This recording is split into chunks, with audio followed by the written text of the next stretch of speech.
নমস্কার বন্ধুরা, পূজানীর রান্নাঘরে সবাইকে স্বাগত জানাই।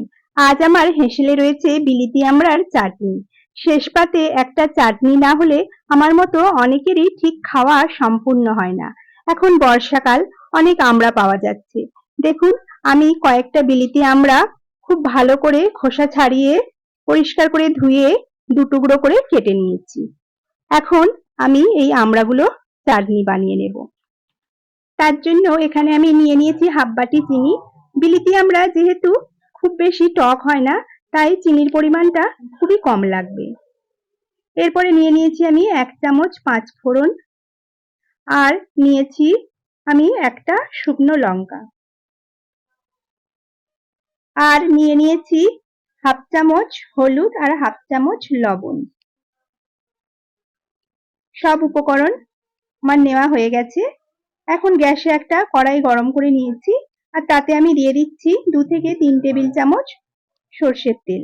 তেলটা গরম হলে ফোড়নের জন্য দিয়ে দেব 5 ফোড়ন আর গোটা শুকনো লঙ্কা। এখন ফোড়নটা হালকা একটু ভেজে নেব।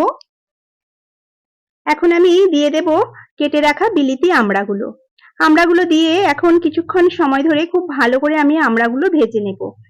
আপনারা যদি চান আমড়াগুলো আরো ছোট ছোট টুকরো করে কেটে নিতে পারেন, কিন্তু আমড়াগুলো যেহেতু নরম, তাই আমি এইরকম 2 টুকরো করেই রান্না করছি, দেখতে বেশ সুন্দর লাগে। এখন দিয়ে দিচ্ছি আমি হাফ চামচ লবণ আর হাফ চামচ হলুদ গুঁড়ো দিয়ে আবারও আমি আমড়ার সঙ্গে হলুদ আর লবণটা খুব ভালো করে নাড়াচাড়া করে নেব। এইভাবে কিছুক্ষণ ভেজে নেওয়ার পরে দেখুন আমড়াগুলো বেশ লাল হয়ে গেছে। এখন আমি দিয়ে দেব পরিমাণ মতো জল। এখানে আমি 1 গ্লাস জল ব্যবহার করেছি।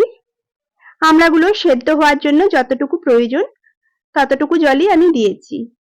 এখন সবকিছুকে একবার মিশিয়ে নিয়ে আমি ঢাকা দিয়ে 10 থেকে 15 মিনিট মিডিয়াম ফ্লেমে আমড়াগুলো সেদ্ধ করে নেব। দেখুন 15 মিনিট পরে ঢাকনাটা খুলে দেখিয়ে দিচ্ছি, আমড়াগুলো খুব সুন্দর সেদ্ধ হয়ে গেছে, আর ঝোলটাও অনেকটা কমে এসেছে। এখন আমি দিয়ে দেব চিনি। হাফ বাটি চিনি আমি আমড়ার মধ্যে দিয়ে দিচ্ছি।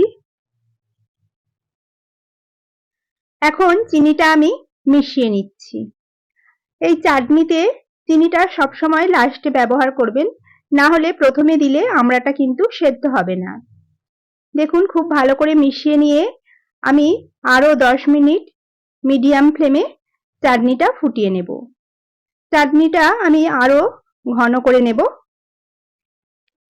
আমার মতো এইরকম শেষ পাতে চাটনি ছাড়া কার কার খাওয়া সম্পূর্ণ হয় না, আমাকে কমেন্ট বক্সে কমেন্ট করে জানাবেন। দেখুন চাটনিটা আমি ফুটিয়ে নিচ্ছি।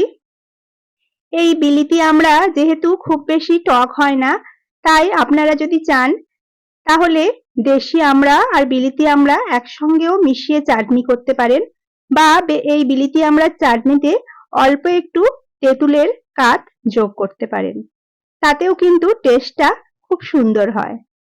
আমি শুধু বিলিতি আমড়ারই চাটনি করলাম।